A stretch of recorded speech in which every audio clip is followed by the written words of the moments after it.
हीरा ma'am, मुझे भी तो गलतफहमी हो गई ना कि स्टीम माँ ले रही है, पर वो तो माँ थी ही नहीं क्योंकि वो आप थी।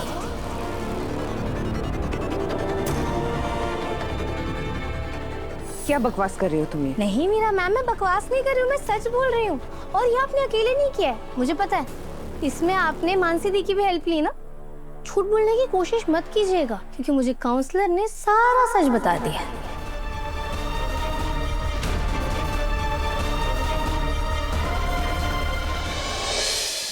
तुम मानसी जरा सा भी ध्यान नहीं दे सकती थी? Excuse me, Mansi? हाँ, मानसी।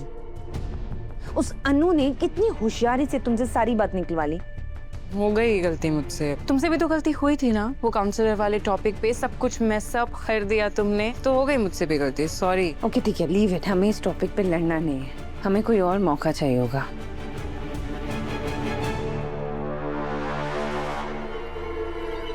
अरे मानसी दी, मीरा मैम, आप दोनों अचानक चुप क्यों हो गई? आप ये सब बातें मुझसे भी शेयर कर सकती हो। हाँ, मैं भी इस घर की बहू हूँ। मैं बस मानसी को ये बता रही थी कि आगे से कुछ बोलने से पहले चीजों पर ध्यान देना। अच्छा, तो बता दिया आपने? हाँ, बोल दिया। मानसी दी, वैसे मुझे भी आपको कुछ बताना है। एक्चुअली मैं पूछना चाहती हूँ, मुझे समझ नहीं आ रहा है कि मैं तो माँ को बता कर ही गई थी, और ये बात आप और मैं हम दोनों जानते हैं क्योंकि उनके कमरे में जाने से पहले हमारी बातचीत हुई थी ना। तो फिर माँ को ऐसा क्यों लगा जैसे मैंने उन्हें नहीं बताया? फिर आपने क्यों नहीं कहा कि आपको पता है कि मैं कहाँ गई हूँ? मैं भूल गई थी।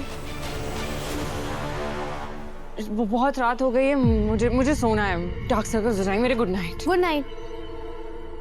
मीरा मैम, आप कहाँ जा रही हो? आप रुको ना, आपके लिए गर्मा गर्म चाय बनाती। चाय? No thank you. अरे नहीं मीरा मैम, चाय पी लीजिए, आपको जरूरत पड़ेगी। कहीं आपको भी मानसी दी की तरह नींद ना आने लगे, क्योंकि मुझे ना आपसे थोड़ी लंबी बातचीत करनी है। इतनी रात को क्या बात करनी हो तुम्हें? मीरा मैम, आप आराम से बैठिए ना, मैं आपके लिए ना गर्मा गर्म चाय बनाती हूँ और फिर हम चाय बनाते बनाते बातचीत करते हैं। चाय पे चर्चा, यू नो। एक से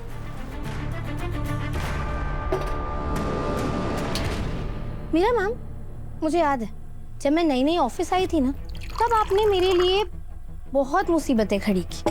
उसका रीजन भी मैं जानती हूँ कि आपको मैं बिल्कुल भी पसंद नहीं थी। पर तब मुझे ना आपकी सबसे अच्छी बात यही लगती थी कि उसका जो भी कारण था आप सीधा सीधा मेरे मुंह पर कह देती थी। पर ताजुब की बात यह है कि आपने इस बार ऐसा कुछ क्यों नहीं किया? क्या नहीं किया मैंने? पता है, मैं ना तब से सोच सोच कर परेशान हो रही हूँ कि मैं तो माँ को बता कर गई थी कि मैं घर जा रही हूँ। जब वो अपना फेस कवर करके स्टीम ले रही थी, तब ना उन्होंने मुझे इशारे से कहा भी था कि मैं जा सकती हूँ, उसके बाद ही मैं गई थी। और फिर जब यश भैया मेरे घर आए ना, तब उनसे मुझे पता चला कि माँ को तो इस बारे में कुछ पता ही नहीं है। अब जितना मैं माँ को जानती हूँ, माँ झूठ तो बोलेंगी नहीं, और इतनी जल्दी भूल जाए वो भी पॉसिबल नहीं है। पर पता है, इससे ना मुझे एक बहुत अच्छी कॉमेडी मूवी का ना एक कॉमेडी सीन याद आ रहा है। उसमें भी ना कुछ ऐसा ही हुआ था।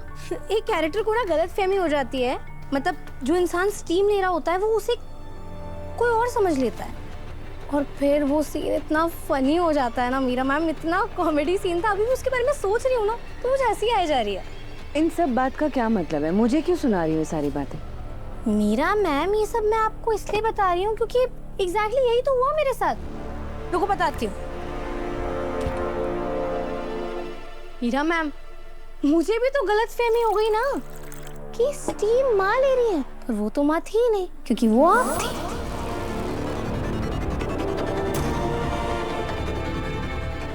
क्या बकवास कर रही हो तुम? नहीं मीरा मैम, मैं बकवास नहीं कर रही हूँ, मैं सच बोल रही हूँ।